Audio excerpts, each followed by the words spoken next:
জয় নিতাই, জয় গৌর, নমস্কার।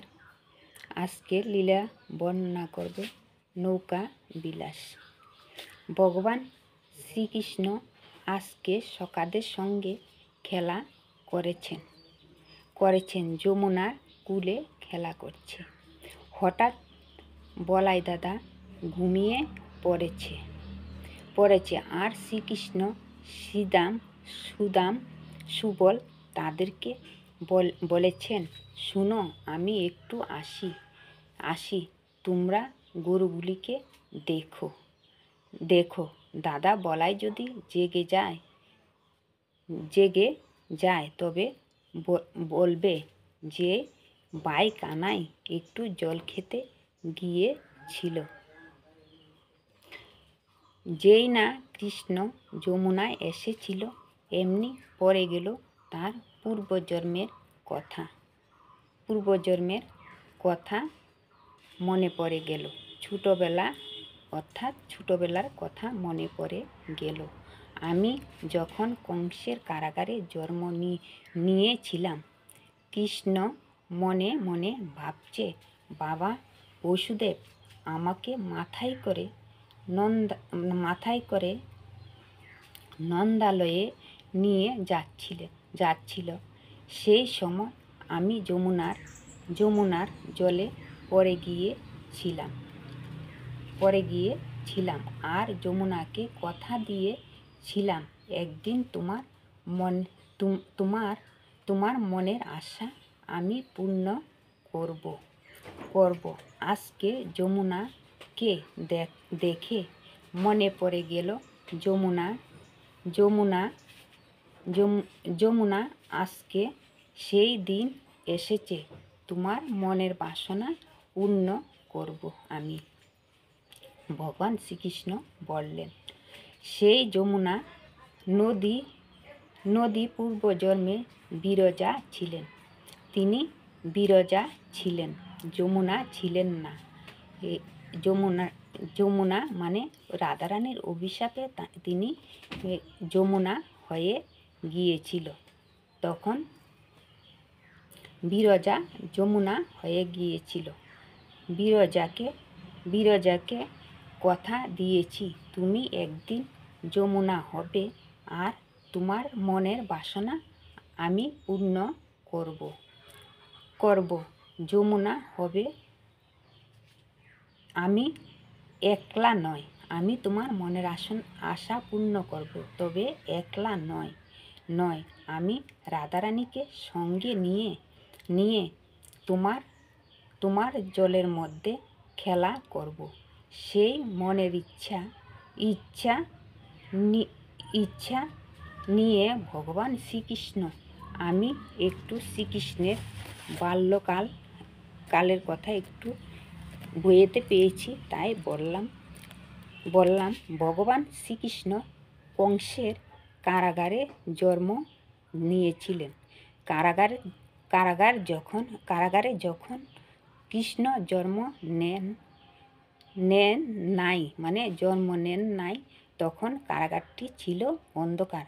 শ্রীকৃষ্ণ যখন জন্ম নেন নাই তখন কারাগারটি ছিল খুবই অন্ধকার।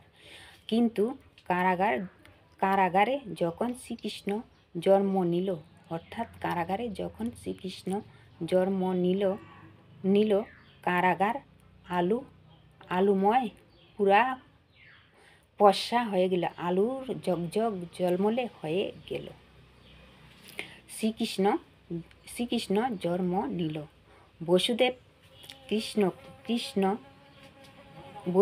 কৃষ্ণ যখন নিয়ে গেল নন্দালয়ে, বসুদেব যখন শ্রীকৃষ্ণকে নন্দালয়ে নিয়ে যেতে লাগলেন, যমুনা তখন পার হবে খুব জল, যমুনাতে খুব জল, কিভাবে তিনি পার হয়ে নন্দালয়ে নিয়ে যাবে এটা মনে মনে ভাবতে লাগলেন। বসুদেব মনে মনে ভাবছে, আমি কৃষ্ণ, আমি তোমাকে যমুনা পার করব কি করে? যমুনাতে প্রচুর জল, আমি যমুনা পার হতে পারছি না। বসুদেব বলল, আমি যমুনা পার হতে পারছি না। হঠাৎ দেখতে পেল একটা শিগালিনী অর্থাৎ শিগালিনী যমুনা পার হয়ে হয়ে যাচ্ছে। তাদের সামনে দিয়ে শিগালিনীটা পার হয়ে যাচ্ছে। এটাকে কে? মা যোগমায়া। এটা হচ্ছে মা যোগমায়া অর্থাৎ দুর্গা ভগবানের লীলা করার জন্যে শিগালিনী মূর্তি ধরে যমুনা লীলা করার জন্য শিগালিনীর মূর্তি ধারণ করেছিল যোগমায়া। যমুনা পার হচ্ছে মানে শিগালিনীর রূপ ধরে যমুনাটা তাদের আগে আগে পার হচ্ছে শিগালিনী অর্থাৎ আদ্যশক্তি যোগমায়া অর্থাৎ মা দুর্গা তাদের সামনে সামনে দিয়ে চলে যাচ্ছে। বসুদেব কৃষ্ণকে মাথায় করে করে দাঁড়িয়ে আছে আর বলছে, এত জল আমি পার হব কিভাবে? আমি যেতে পারবো না। যমুনার কূলে দাঁড়িয়ে আছে। এমনি মা শিগালিনী অর্থাৎ আদ্যশক্তি যোগমায়া শিগালিনী রূপী যোগমায়া অর্থাৎ মা দুর্গা শিগালিনী রূপ ধারণ করে তাদের সামনে দিয়ে পার হতে লাগলেন। তখন বসুদেব বলল, বোধহয় এত ছোট্ট একটা শিগালিনী যাচ্ছে, তাতে মনে হয় জল বেশি নয়, তবে আমিও তো যেতে পারবো। তখন বসুদেব শ্রীকৃষ্ণকে মাথায় করে চললেন। যমুনা পার হবার জন্য তিনি চললেন। তখন বসুদেব মনে মনে ভাবলেন, তবে জল তো নেই। তিনি ভাবলেন, বেশি জল নেই, তবে আমি যেতে পারবো। এখন বসুদেব একটা শিগাল যদি পারে, একটা শিগাল যদি যেতে পারে, তবে আমি কেন যেতে পারবো না? আমিও তো যেতে পারবো। তো আমি কেন পারবো না? বসুদেব কৃষ্ণকে নিয়ে এক পা করে এগিয়ে যেতে লাগলো। তখন এক পাও যখন বাড়াচ্ছে তখন হাঁটু সমান জল হয়ে গেল। এরপরে যখন আরেকটু গেল তখন কোমর সমান জল হয়ে যাচ্ছে। তখন হাঁটু থেকে কোমর থেকে নাভি থেকে বুক পর্যন্ত জল হয়ে গেল। বুক থেকে একেবারে মুখ পর্যন্ত জল হয়ে গেল, অর্থাৎ ডুবে অবস্থা হয়ে গেল। শ্রীকৃষ্ণ তখন কি করল? মনে মনে ভাবল, যমুনা, আজ তোমার মনের আশা পূর্ণ করব। শ্রীকৃষ্ণ মনে মনে বললেন, তোমার মনের আশা আমি আজকে পূর্ণ করব। তাই তো মায়ার মায়া আমার বাবা বুঝল না। যমুনার জলে কৃষ্ণ যমুনার জলে পড়ে গেল, কিন্তু এটা বসুদেব কিছুতেই বুঝতে পারলেন না। বাবা পাগলের মতো কাঁদিতে লাগলেন। গোপাল গোপাল করে ভগবানকে ডাকতে লাগলেন। ভগবানকে তখন বিরজা কুলে করে রেখে দিলেন, অর্থাৎ তাকে ছাড়তে চাইছিলেন না। পূর্বজন্মের বিরজা মানে অর্থাৎ এখন যমুনা হয়েছে, পূর্বজন্মে বিরজা ছিলেন। এই বিরজা শ্রীকৃষ্ণকে কুলে নিয়ে বসে আছেন। বলল, আমি তোমাকে আজ ছাড়ব না। বিরজা যমুনার রূপ ধরেছে। ভগবান শ্রীকৃষ্ণকে যমুনাতে যেই না ধরছে যমুনাকে, কেঁদে কৃষ্ণ বলল, দেখেছ আমার বাবা কিভাবে কেঁদেছে? তখন শ্রীকৃষ্ণ বলল যমুনাকে, দেখো আমার বাবা কিভাবে কেঁদেছে, কাঁদিতে লাগিল। আর তুমি আমাকে আদর করছো, তুমি আমাকে আদর করছো। আমি তোমাকে কথা দিলাম, এই মনের আশা আমি তোমার পূর্ণ করলাম। ভগবানের যখন জন্ম হয়েছিল তখন তার কিন্তু 4টি হাত ছিল। আপনারা জানেন কি না জানেন আমি বলতে পারছি না। আমি বইয়েতে পেলাম ভগবানের 4টি হাত ছিল। 4টি হাত ছিল, কিন্তু দুটি হাত যমুনার জলে পড়ে গেল, অর্থাৎ বিরজার কাছে রেখে দিল 2টি হাত। আর 2টি হাত উপরে রইল, অর্থাৎ শ্রীকৃষ্ণের সঙ্গে 2টি হাত রইল।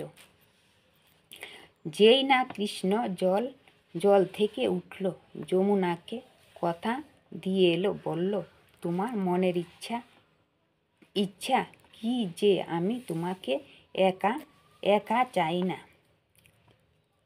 যমুনা বলল যে আমি তোমাকে একা চাই না, আমি তোমাদের যুগল রূপ দর্শন করতে চাই। তখন ভগবান শ্রীমতী রাধারানীকে কেউ তোমার সঙ্গে চাই। যমুনা বলল, আমি তোমাকে একা চাই না, তোমার সঙ্গে শ্রীমতী রাধারানীকেও চাই। ভগবান কথা দিল, ঠিক আছে, একদিন নৌকা বিহার করব। ভগবান শ্রীকৃষ্ণ বললেন, নৌকা বিহার করব। কি করব? জলের মধ্যে তোমার মনের বাসনা পূর্ণ করব। এই কথা ভাবতে ভাবতে ভগবান শ্রীকৃষ্ণ কি করলেন?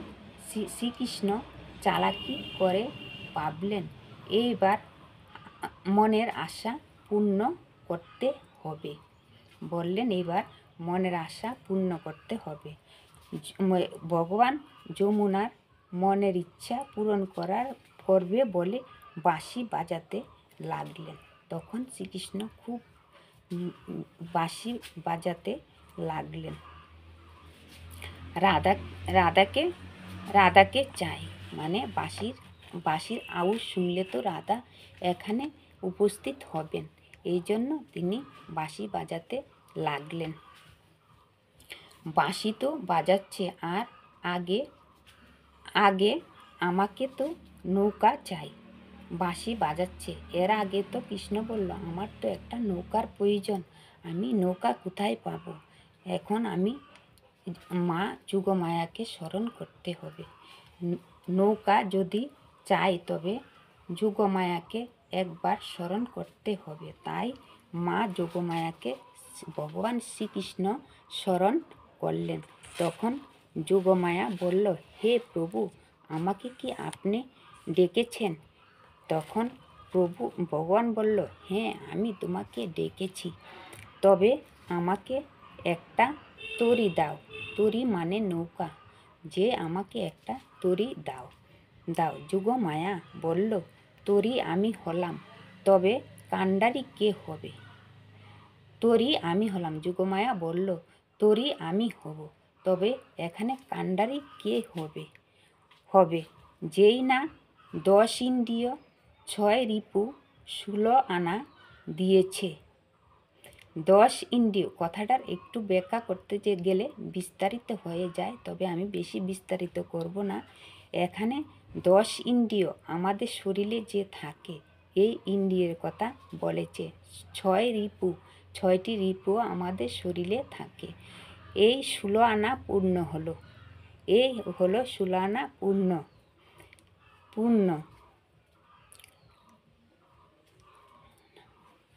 16 আনা দিয়ে এমনি রাধারানীকে চাপিয়ে দিয়েছে। এমনি হঠাৎ তরীটা ডুবলো বলে জলের মধ্যে তরী ডুবেছে, আর রাধা গোবিন্দ জলের মধ্যে খেলা করছে। তরীটা যখন ডুবে গেল, তারা জলের মধ্যে পড়ে গেল। তখন তারা জলের মধ্যে দুজনে রাধা ও শ্রীকৃষ্ণ খেলা করছে, যমুনার মনের আশা পূর্ণ করছে। ভগবান শ্রীকৃষ্ণ যে পূর্বে কথা দিয়েছিলেন, আমি তোমার মনের আশা পূর্ণ করব, এই ভগবান মনের আশা পূর্ণ করেছেন যমুনার, অর্থাৎ বিরজা। বিরজা আরেক নাম যমুনা। যমুনা মনের আশা পূর্ণ করেছেন।